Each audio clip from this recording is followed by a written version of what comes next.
കട വിട്ടുതരാൻ പറ്റില്ല. ഇതേ അച്ഛൻ ഗോപാലമാമന് കൊടുത്തതാ. എന്നാ പിന്നെ നീ പോയി നിന്റെ ഗോപാലമാമനെ വിളിച്ചോണ്ട് വാ. ഞാൻ അയാളോട് സംസാരിച്ചോളാം. താൻ ആരോടോ? താനെന്താ ഇവളുടെ എടി പൊടിന്നൊക്കെ സംസാരിക്കുന്നേ? ദേ, സത്യവതി ഇവരെ ചതിച്ച് സകല സാധനങ്ങളും എഴുതി വാങ്ങിച്ച ഒരു പ്രമാണം ഉണ്ടാക്കിയിട്ടുണ്ട്. അതെ, അനിയൻ സാറ് പുറത്തു വരുന്നത് വരെ മാത്രമേ നിലനിൽക്കൂ. അനിയൻ സാറ് പുറത്തു വന്നു കഴിഞ്ഞാലേ തന്റെയൊക്കെ അവസ്ഥ എന്താന്ന് അറിയോ? അതങ്ങേര് പുറത്തു വന്നിട്ടല്ലേ. ആ കാര്യങ്ങളൊക്കെ അതപ്പ ആലോചിക്കാം. ഇപ്പൊ തൽക്കാലം രണ്ടുപേരും പുറത്തു പോ. പറ്റില്ല. ഞാൻ തൽക്കാലം ഈ കട തുറക്കും. ഇവിടെ കച്ചവടം ചെയ്യുകയും ചെയ്യും. തനിക്ക് തടയാൻ പറ്റെങ്കിൽ തടയും. എടാ ജോഷിയെ, ഇങ്ങോട്ട് വാടാ.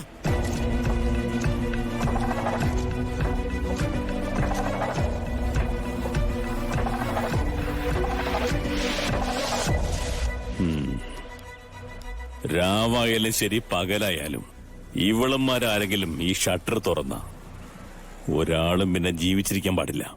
അത് ഞങ്ങൾ ഏറ്റു സാറേ. ദ്രോഹിച്ച് മതിയായില്ലേ നിങ്ങൾക്ക്? ഇനി എന്താ നിങ്ങൾക്ക് എന്നിന്ന് വേണ്ടത്? എന്റെ അച്ഛനെ ചതിച്ചു, എന്നെ ചതിച്ചു, എന്റെ അമ്മയെ ചതിച്ചു. എന്നിട്ടും ഉറങ്ങാൻ പറ്റുന്നില്ലേ നിങ്ങളുടെ സത്യവതി മേഡത്തിന്? ഉറങ്ങാൻ പറ്റുന്നത് എങ്ങനെയാടി കൊച്ച്?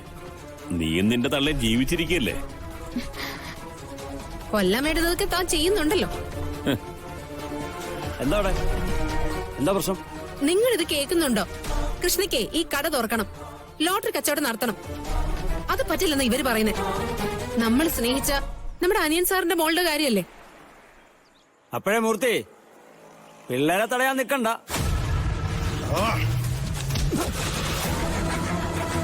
മൂർത്തി സാറ് പറയുന്നതിന് നീ എതിര് പറഞ്ഞ പറയുന്നവരൊക്കെ ഇവിടെയിട്ട് കൊത്തി കീറിക്കളയും ഞാൻ. പരോള് കഴിഞ്ഞ് തിരിച്ചു പോവാൻ ഇനി 2 ദിവസമേ ഉള്ളൂ. ഒരു കൊലയും കൂടി ചെയ്തിട്ട് പോവാൻ എനിക്കൊരു ബുദ്ധിമുട്ടുമില്ല.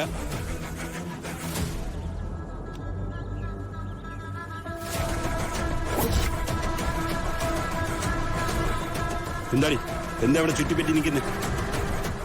ഇനി മേലാൽ 2 എണ്ണത്തിന് ഈ പരിസരത്ത് കണ്ടുപോരും. പൊയ്ക്കോ. കൃഷ്ണമോളെ, ഈ നാട്ടുകാർക്കൊക്കെ നിന്നെ വലിയ സ്നേഹമായിരിക്കും. അനിയൻ സാറിന്റെ മോളെന്നും പറഞ്ഞേ ഈ കട തുറന്നാലേ ഈ നാട്ടുകാർ ഇവിടെ ഒന്ന് കാവല് നിൽക്കുന്നൊന്നും നീ പ്രതീക്ഷിക്കണ്ട. ജീവനെ പേടിയുള്ള ഒരുത്തിനും അടുക്കില്ല. ഇനി കട തുറക്കാൻ വേണ്ടി നീ വന്ന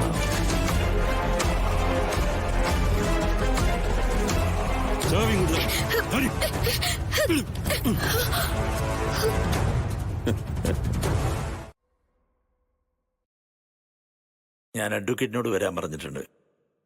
അഡ്വക്കേറ്റ് വന്നാല് നവീന കാര്യങ്ങൾ പറഞ്ഞ് മനസ്സിലാക്കി ഡിവോഴ്സ് പേപ്പറിൽ ഒപ്പിടിക്കണം. അത് നിസ്സാരമാണോ നന്ദ? അവന്റെ ജീവിതം വെച്ച് ചൂത് കളിക്കാനാവില്ല. ആദ്യം അവന്റെ ജീവിതത്തിൽ നിന്ന് പോണം. പകരം അവൻ സ്നേഹിക്കുന്ന, അവൻ ഇഷ്ടപ്പെടുന്ന കൃഷ്ണ അവന്റെ ലൈഫിലേക്ക് വന്നേ പറ്റൂ. അത് തന്നെയാണ് ഇതിന്റെ എല്ലാ അവസാനം.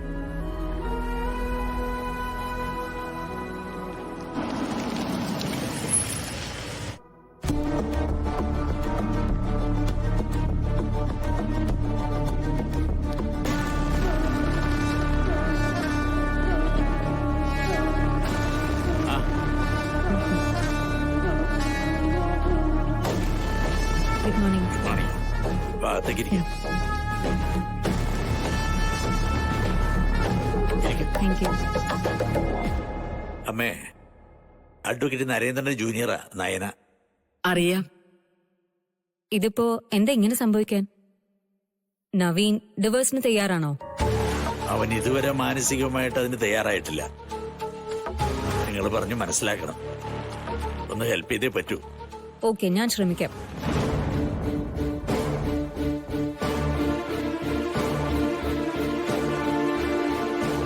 ഞാൻ മാക്സിമം നോക്കാം.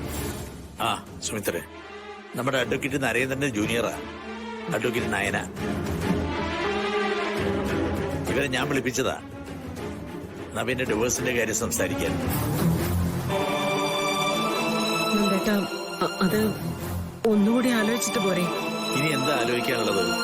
നവീനോട് ചോദിച്ചാ അവനെതിരെ പറയും.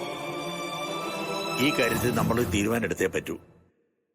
അവന്റെ ഭാവിക്ക് അതാ നല്ലത്. നവീനും ഗാന്ധിയും തമ്മില് ഒരു കുടുംബജീവിതം ഉണ്ടാവുമെന്ന് താൻ പ്രതീക്ഷിക്കുന്നുണ്ടോ? ഇല്ലല്ലോ.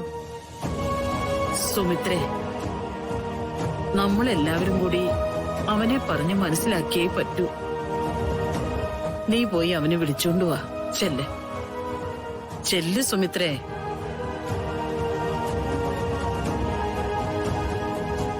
അവന്റെ ഇഷ്ടമായിരുന്നു ഈ വിവാഹം. പക്ഷേ നമ്മുടെ കുടുംബത്തിന് ഒരിക്കലും യോജിക്കാൻ പറ്റാത്തൊരു കുട്ടിയാ. I can understand. ക്ഷമിക്കാവുന്ന അത്രയും ക്ഷമിച്ചു, ചെയ്യാവുന്ന അത്രത്തോളം വിട്ടുവീഴ്ചകളും ചെയ്തു. പക്ഷേ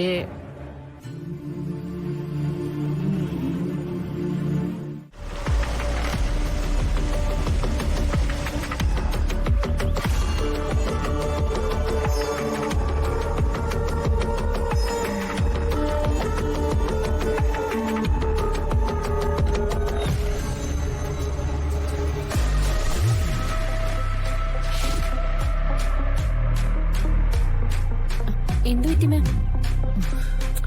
അറിയില്ല സിനി, എല്ലാവരുടെയും മുന്നിലേക്ക് കയറി ചെല്ലാൻ ഒരു ബുദ്ധിമുട്ടുണ്ട്.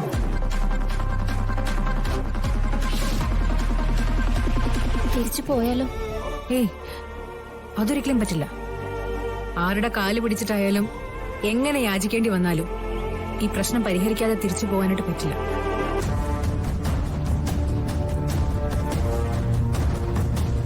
എന്നത്തെ പോലെ മമ്മി എല്ലാ പ്രശ്നങ്ങളും പരിഹരിച്ച് തിരിച്ചു വരുമെന്ന് പ്രതീക്ഷയോടെ കാത്തിരിക്കുക എന്റെ ഗാഥമോള്.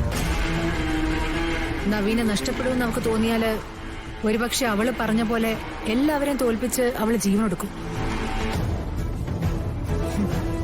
എന്റെ മോളി ഭൂമിയിലില്ലെങ്കിൽ പിന്നെ ഞാനെന്തിനാ?